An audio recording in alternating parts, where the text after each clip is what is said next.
Hi everyone, my name is Andrew. Thanks for joining this week's town hall meeting. This week we're going to discuss using your storefront in conjunction with social media and also address a frequently asked question that we've been receiving a lot lately. But before I do that, I want to do a quick recap of what we covered in the first two town hall meetings. You might remember in week one we discussed the onboarding process and the two different ways that you can start the onboarding process.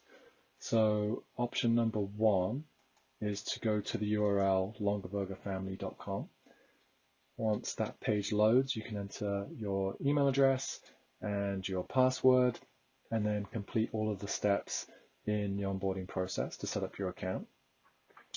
Way number two is to find a stylist whose team you'd like to join. So here is the URL for my storefront, longabergerfamily.com/Andrew Baskets.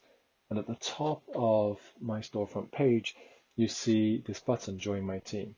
So if you wanted to join my team, all you would have to do is go to my URL, hit the Join My Team button, click Get Started, and then just like I showed you a few seconds ago, enter your email address and password and complete the onboarding process. Once you've completed that process, a connection will be made, so you'll be on my team. And any sales that you generate, you will generate a 5% marketing fee for me and also a 20% marketing fee for yourself. So two different ways to start the onboarding process. We've also discussed how to optimize your storefront and how to navigate to the dashboard. So if I scroll down to the bottom of my storefront, I'll see this blue button, Manage Storefront. If I click onto that, takes me into the dashboard where I can access lots of different bits of information. On the left hand side, I'll see these 4 different tabs. If I click onto the Manage Storefront tab, I can change the thumbnail image that I uploaded during the onboarding process. If I click onto the Products tab, I can see the products that I've added to my storefront. I can delete those products, and I can also add a new product or products if I would like. And then I can also add a little description to my storefront. And then at the bottom here, you'll see I can add in my own social links to the various platforms. So that's where we're going to start this week. We're going to discuss using your storefront in conjunction with social media because, as everyone knows, social media is a really powerful way to spread a message to your friends and family members. It's a super simple place where you can add your Longaberger family social post links. So how do you go about creating a post with your Longaberger family links? Well, step number one is to first add your social links into your storefront. And to do that, you're going to navigate to the Manage Storefront tab here on the left-hand side, and you'll see 4 different fields for Instagram, Facebook, Twitter, and Pinterest. So I've already entered my Facebook link. So you can see here it's facebook.com/Andrew.Wakefield.90. And to get that link, all I have to do is open a new tab and go to facebook.com. Once that page loads, you'll see here on the top left-hand side my name. If I click onto that, you'll see the URL for my Facebook page. So again, facebook.com/Andrew.Wakefield.90. So if I highlight that and then right click and click copy, I can then go back to my dashboard, go to that Facebook field, right click again, hit paste, and then hit the save icon here on the right hand side. Once I do that, I can then go back to the front end of my storefront, scroll down a little bit, and I'll see that Facebook icon right here. So if I added my Instagram link, I would see the Instagram icon, same for Pinterest, etc. If I click onto that Facebook icon, it takes me directly to my Facebook page. So the idea is that people coming to your storefront can easily access your social pages and see all of the different posts that you've been making. So that's step number one. Step number two is to think about what you actually want to post, what kind of social post you want to make. And in particular, what type of link you want to include in your social post. So I'm going to navigate back to my dashboard, again by clicking on the Manage Storefront button. I click onto the Products tab. Again, you'll see I have two different products added to my storefront. So at this point, I could, in my social post, include a link to the universal link. I could include a link to this particular product, this Yorkshire 5-piece flatware, or I could also include my storefront link, my storefront URL, which again is longabergerfamily.com/Andrew Baskets. So I have to decide what I want my post to be about and what's the most appropriate link to include in my post. So for this particular example, I'm going to use my universal link. And to get that link, all I do is click on the share icon here. And I can just simply click on copy, or again, I can highlight that link, right click, hit copy. Then if I go back to my social page, my Facebook page, I can click onto the What's on Your Mind field, and then I can start typing my post. Now, when you make a social post, they tend to get much better engagement if you include a video or a photo in your post, because people are very visual when they're on social media. So if you have a video or a photo on your phone or your desktop, great. You can easily include that.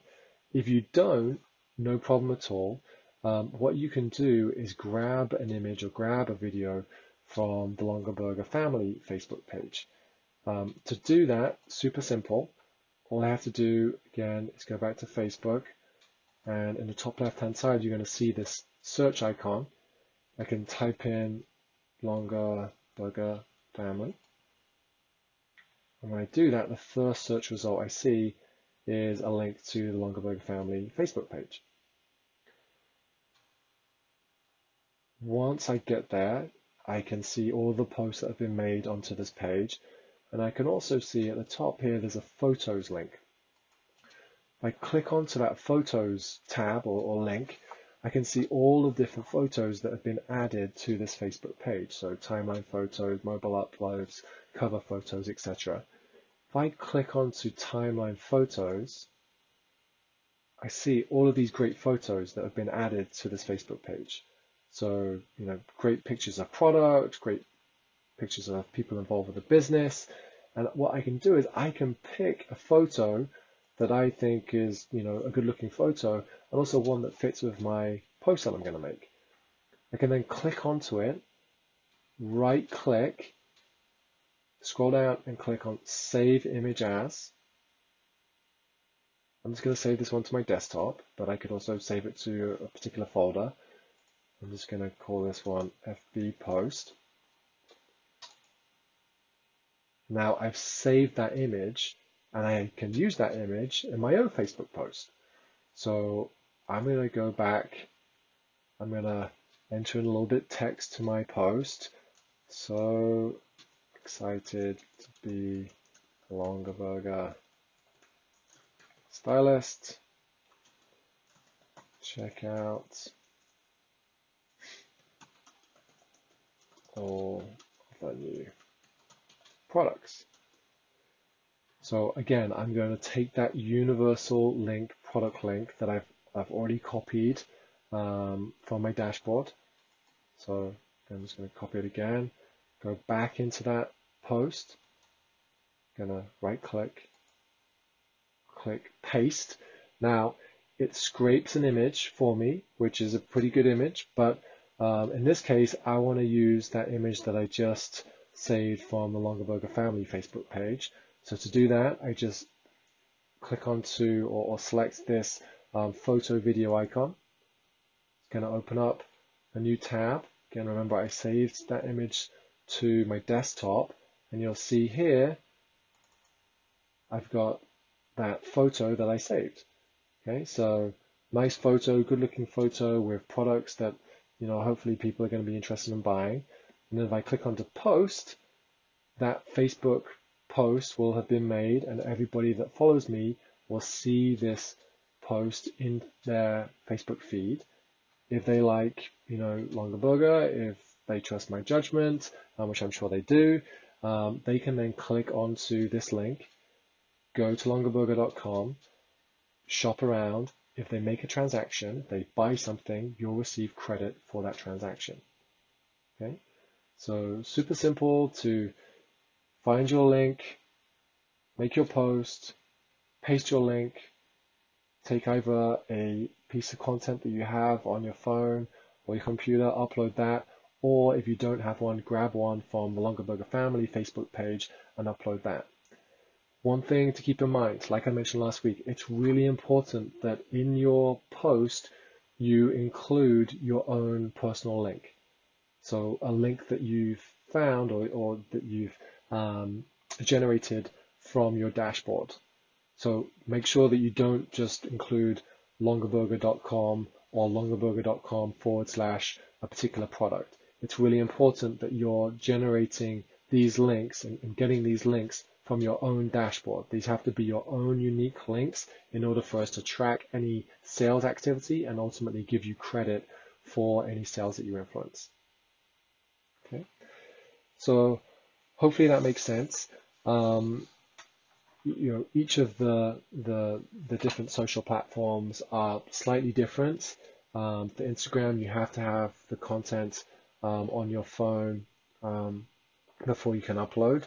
But again, the one thing that remains consistent is that you have to use your own links that you have to get from your own dashboard or your storefront URL in that social post. Please don't use longaberger.com, because if you do that, you won't be able to track it and you won't get rewarded for your efforts. Okay, so hopefully that makes sense. I do want to quickly touch on a frequently asked question that we've been receiving a lot lately. If you go and try to log in to longabergerfamily.com, you'll notice on this page that there are two different tabs. So there's a sign up tab and there's a login tab. When you come to this page, it defaults to the sign up tab. So if you've already created your account, if you already have an email address and a password in the system, and you try to enter that while in the sign up tab, you're going to receive an error message, because in that particular situation, you're, rather than trying to sign up, you're trying to log in. Okay, so you know, it can be confusing because it defaults to the sign up tab, but the point is that you've already logged in or you've already created an account, so rather than trying to sign up, you're actually trying to log in. So when you're coming back for a second or third time, you need to make sure that you click onto the login tab, and then at that point you can enter your email address and your password, hit the login tab, and then it will take you back to your storefront URL. However, if you've already logged in, rather than going to the longabergerfamily.com link, it's much quicker, it's much more effective just to go to your storefront URL. So again, my storefront URL in this example is longabergerfamily.com/Andrew Baskets. Once you've logged in once, you don't need to log in again. You can just scroll down, click on the Manage button, and access the dashboard that way. However, if you're accessing your storefront from a new device or a new browser, you will have to log in again. But it's much better to access the login from your storefront URL rather than going to longabergerfamily.com. You can access the login that way, but just remember it defaults to sign up and not log in. So if you've already got your storefront set up, you need to be on that login tab, not on the sign up tab. One thing to keep in mind is that when you create your storefront, you'll receive a automated message with a reminder of what your storefront URL is. So if you do ever forget, you can always just access your email, search for Longaberger Family. You'll see an email like this, and in there, it includes that URL to your storefront. So if you do ever forget. Another good idea is to set your storefront URL as a favorite. And so if you want to do that, now I'm in Edge, the Edge browser. I just click onto these the three little dots here on the right hand side. I can go to favorites, add this page to favorites. Okay, click on done, and then I can click on the star, the icon here, and you can see here's my storefront URL, as well as some other websites that I have saved to my favorites. So that's a really good trick if you do ever forget your storefront URL. You can also access it in your email, or save it to your favorites, and then super quick to click onto it. Like I said, you should be logged in already, so all you have to do, scroll down, click onto the Manage button, and then access your dashboard that way. So hopefully that makes sense. Hopefully this was helpful. And that concludes this week's town hall meeting. And I look forward to seeing you next time. Thanks very much.